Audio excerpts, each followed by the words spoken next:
Walking is one of the very best things you can do for your body after 50.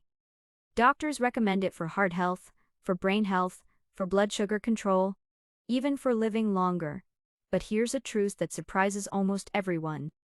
The way you walk matters just as much as the fact that you walk at all. In fact, many people unknowingly make small walking mistakes every single day. Mistakes that quietly drain away the benefits, and in some cases even create new problems for their joints, their posture, and their circulation. The frustrating part is that they're doing the right thing by walking, but a few simple habits are working against them the whole time. So today, we're going to look at 7 walking mistakes that so many people over 50 make without realizing it, and, far more importantly, exactly how to fix each one, so that walking becomes one of the most powerful habits you have for protecting your health. And make sure you stay with me until the end. Because mistake number 7 is one of the most common problems I see in people who walk regularly and faithfully. And almost no one talks about it.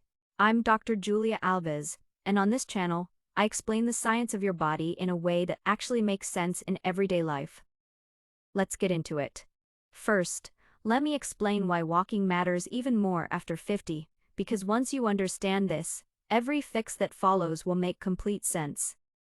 After the age of 50, several changes naturally begin in the body. Muscle mass gradually declines. Joints grow a little stiffer.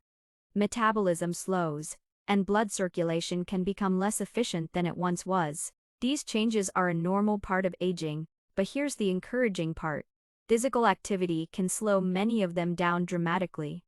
Walking is especially powerful because it switches on so many systems at once. When you walk regularly, your heart pumps more efficiently, your muscles stay active and strong, your joints keep moving to their natural range, and your brain receives a surge of blood flow that supports memory and mental clarity. Research has shown again and again that people who walk regularly have a lower risk of heart disease, type 2 diabetes, and even certain forms of cognitive decline. But, and this is the whole point of today's video, walking delivers these benefits fully only when it's done well and done consistently. So let's make sure yours is doing everything it can for you. Mistake number 1 is starting too fast. This is one of the most common errors I see, and it's completely understandable. Someone steps outside, they're motivated, they're a little short on time, and they immediately launch into a brisk pace. The problem is that your muscles, your joints, and your cardiovascular system all need a few minutes to warm up gradually.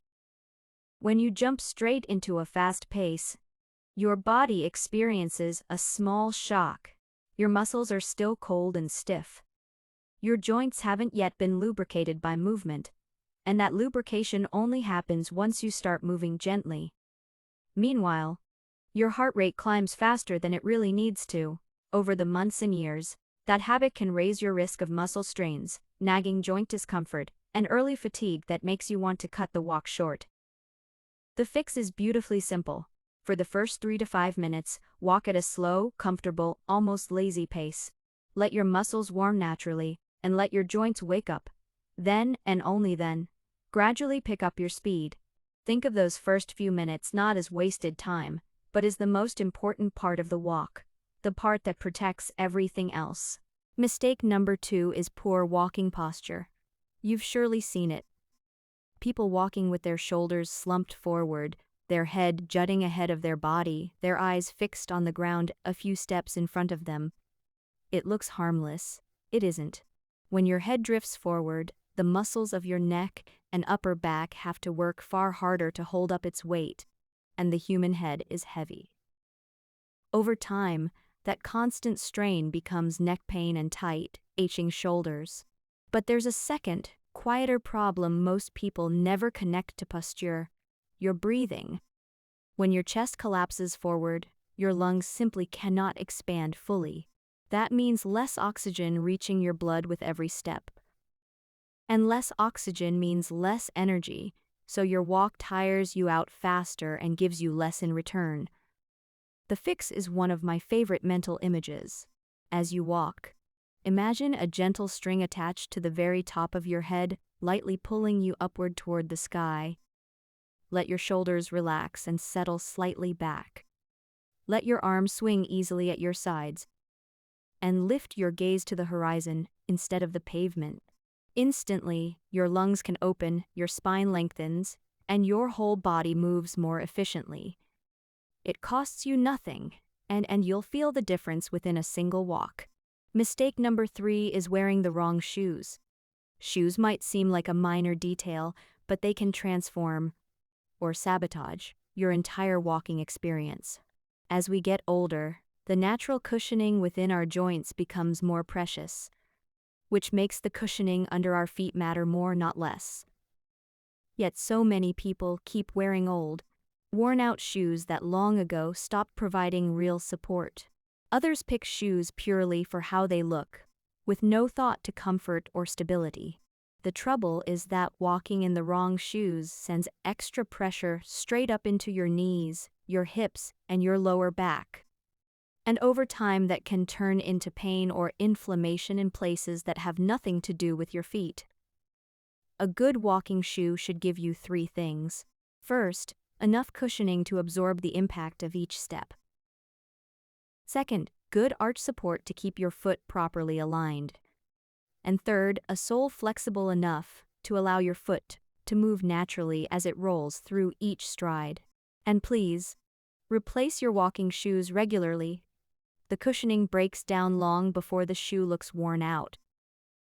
It's one of the simplest investments you can make in your joints. Mistake number 4 is walking too little during the week. This one is sneaky, because it disguises itself as a healthy habit. Someone takes one long, ambitious walk on the weekend and believes they've taken care of their health for the week. But the human body responds best to consistent, repeated movement, not to occasional heroic efforts. Here's why. Regular walking sends a steady signal to your muscles, your heart, and your metabolism. Movement is a normal, expected part of daily life, so stay ready for it. When walking happens only once in a while, that signal is weak, and your body never fully adapts. So instead of one long walk per week, it's far more powerful to walk for shorter stretches, more often. Even 20 to 30 minutes most days of the week will do more for your cardiovascular health than a single exhausting walk, followed by 6 days of sitting. I'll say it plainly because it's the secret behind everything. Consistency beats intensity every single time. Your body rewards the habits you repeat. Mistake number 5 is not using your arms. Watch people walk, and you'll notice how many keep their arms hanging completely still at their sides. They've been switched off. But natural arm movement is a genuine part of efficient, healthy walking. When your arms swing, they balance the movement of your legs and keep your whole body in rhythm. They also bring your upper body into the activity, which means more muscles are working. And more muscles working means better circulation and more energy being used with every step. Arm movement even improves your stability and balance, which becomes increasingly valuable as we age. You don't need big, exaggerated motions that make you look like you're marching. Simply bend your elbows slightly and let your arms swing freely and naturally, in a comfortable rhythm that matches your stride. This one tiny adjustment makes walking feel smoother, lighter, and more balanced almost immediately. Mistake number 6 is walking while looking at your phone. This is a modern mistake, one that simply didn't exist a generation ago. So many people now walk with their eyes locked downward on a screen, and it causes 2 distinct problems. The first you already understand. Looking down drags your head forward and rounds your shoulders, recreating exactly the poor posture we talked about earlier, straining your neck and upper back the entire time. But the second concern is even more important. When your attention is buried in your phone, you lose awareness of the world around you. The uneven sock, the curb, the step, the dog leash stretched across the path. That dramatically raises your risk of tripping or losing your balance, and after 50, a fall is not a small thing. Walking should be a time when your body and mind reconnect with your surroundings, not disconnect from them. So keep your phone tucked in your pocket or your bag. Lift your eyes. Notice the trees, the sky, the people. Pay attention to your breathing and the rhythm of your steps. You'll find your walk becomes not only safer, but genuinely more restorative. And now, mistake number 7, the one I promised you, and the one so many faithful walkers overlook entirely: ignoring recovery. People assume that because walking is gentle and low impact, recovery doesn't apply to them. But your body still needs to recover, repair, and adapt in order to keep giving you results. Recovery has 3 simple pieces.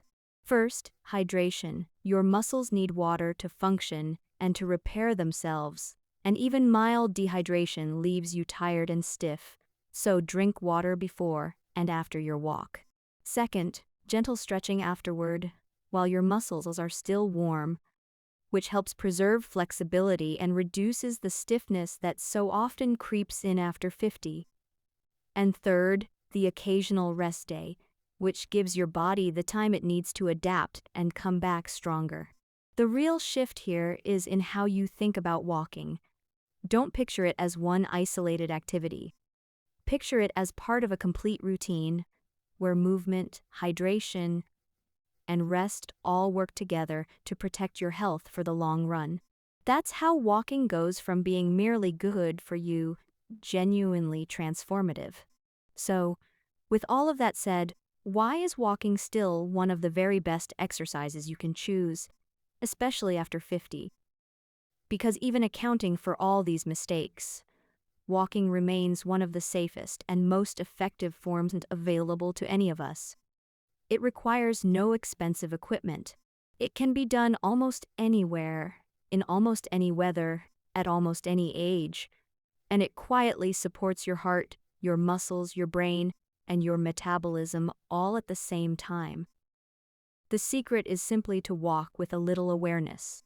Small adjustments to your pace, your posture, your shoes, and your consistency don't just add up. They multiply the benefits you get from every step. Because walking was never about speed or competition. It's about building a sustainable habit that protects your health for years and years to come. Walking may look simple, but when it's done well, it becomes one of the most powerful health habits you can build after 50.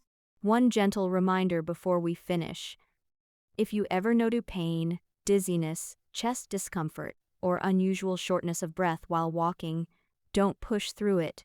Check in with your doctor. Walking should leave you feeling better, not worse, and a good physician can help you walk safely with whatever your body needs. Now I'd love to hear from you. How long do you usually walk each day? 10 minutes, 20 minutes, 30 minutes, or more? And of these 7 mistakes, which one surprised you the most, or which are you going to fix first? Tell me in the comments below. It helps everyone watching stay motivated together. If this video helped you see walking in a new light, share it with someone over 50 who walks regularly. They'll thank you for it. And subscribe for more clear, science-based health explanations that make your everyday choices a little easier. Your health is built through small daily choices. So take care of yourself, enjoy your next walk, and I'll see you in the next one.